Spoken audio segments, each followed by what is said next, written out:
Boys and girls, ladies and gentlemen, hey guys, this is Marc Goldberg from Marc Vlogs Watches, here today with another exciting video.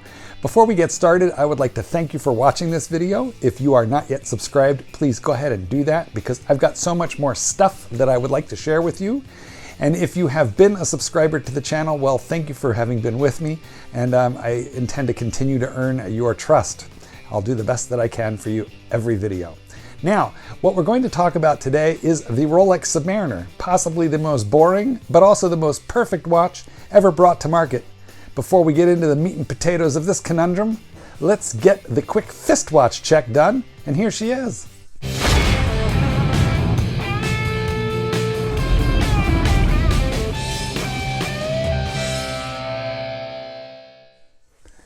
And you knew I'd be doing it. I'm wearing the Rolex Submariner in 148 ounces of glorious 904L steel and ceramic. Guys, one of the biggest criticisms that you're going to come across with this watch is that it's boring, okay? And there's a reason that it's boring. It's boring because it's almost, at this point, generic watch. Let me take it off and kind of hang it in front of the camera so we can talk about that. First, let's look at the bracelet. You know, this oyster style bracelet has been duplicated and copied by every single watch manufacturer, including homages. It has just passed into the general design lexicon of watch design. So there are thousands and thousands of models of watches ranging from $50 up to $5,000 that feature a bracelet that starts out at about 20 millimeters and tapers down to about 18 millimeters like this one. And it also features a 3-link across bracelet that we have come to call the oyster bracelet per Rolex. However, everybody has copied it. The other thing that has been so widely copied is the black dial with the black bezel in terms of the dive bezel. So the entire form factor of this watch has been resoundingly copied by everybody and his brother.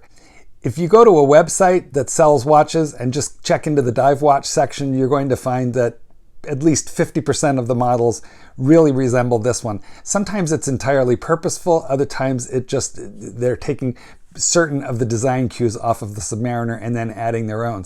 In fact, there are companies that have been formed around doing nothing but copying the Rolex watches as well as the Submariner. Now, I know that Steinhardt has a couple of unique designs of their own, but they certainly started out by just wholesale copying design cues of the Submariner, but blowing up the size just the littlest bit. So if you're wearing a Steinhardt, what you're really wearing is an homage to the Rolex Submariner. Often copied, often imitated, and quite often counterfeited, but never actually duplicated. So even the lug profile is very famous.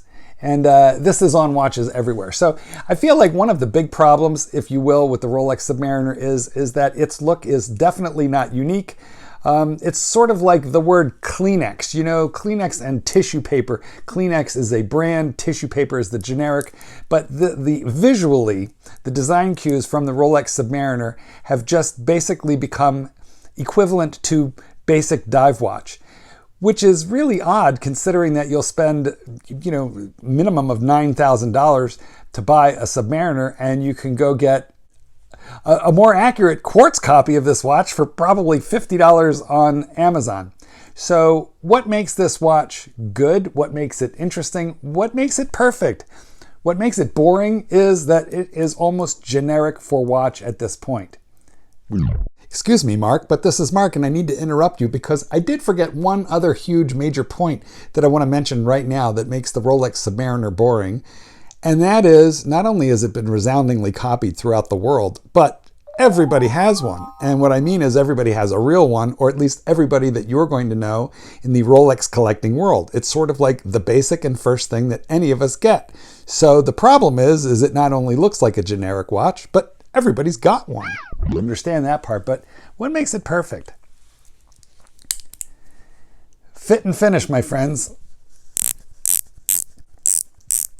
Fit and finish. This has the best bezel action on any dive watch that I have encountered by any brand, and I own and have owned multiple brands. So we have an incredibly satisfying bezel action here.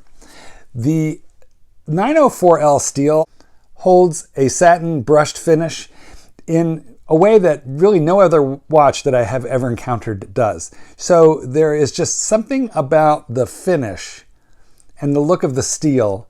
Now, is it because it's 904L, or is it because it's just a proprietary finishing method that Rolex uses? I don't know. I couldn't tell you. But I do know that when you handle one of these things in person, the steel has a warm glow that really I've just never seen duplicated in any other brand. It's an extremely robust watch. It's got the silicone hairspring, so it's very resistant to being magnetized. It has Paraflex shock absorbers, so it can take a pounding. It's good down to 300 meters of depth, so you can go into the swimming pool with it. It's just an extremely robust watch. Now, what that means is that when you take the Submariner on vacation, you don't have to take it off to go into the shower. You don't have to take it off when you go into the beach. A lot of watches, you got to take them off and stick them in your shoe or in your backpack when you go into the water at the beach, and you don't have to do that with the Submariner. So it's just a lot, in some senses, it's a lot safer. Now, I know there's a lot of talk about people getting robbed for their Rolexes, and certainly you have to exercise caution in certain cities and in certain parts of the world. But short of somebody knowing exactly what they're looking for, targeting Rolex owners, the watch is so generic in its form factor that it could easily be mistaken for a much cheaper watch, or in many parts of Asia. For example, in many parts of Asia, people will assume it's a fake. And I have worn my Rolexes all over Thailand, for example, and I never had a moment where I was concerned, ever, even late at night in back alleys. Don't ask me what I was doing in Bangkok back alleys. I got lost, drunk. But I'll tell you something, nobody's going to bother you for a Rolex over there because they assume they're fake. Now, that doesn't hold true every place. There are places where you have to exercise a lot of caution and due diligence. But I guess what I'm saying is it's the perfect watch because it feels chunky but extremely balanced on the wrist. It just blends into my wrist. The glide lock clasp, there are many ways of adjusting various of the dive watches out there. Omega has a push-button ratcheting system, but the glide lock clasp is really unique. The entire mechanism is hidden underneath, right where my finger is hidden underneath and contained by the clasp. So we pull down here, and then this moves in or out incrementally. It's controlled by a series of internal ratchets. And then when you find the spot where it's dialed in to fit your wrist, you just click it back up as you heard. So it has one of the very best clasps in the business, because when you're on vacation, or depending on where you live, in and out, you're going out from heat to cold, or you're going from air conditioning to heat, the diameter of your wrist is going to change and shift constantly. And I find that I'm adjusting this thing 2, 3, 4 times a day, depending on my activity level. At the end of the day, it gives me pleasure to wear a watch that is finely crafted, well-made, desirable, relatively exclusive, a little bit hard to get. Weird, because every watch, every dive watch, from Orient to Seiko, so many of them, even watches that have some legitimate heritage of their own, have got some design cues that are borrowed from the Submariner.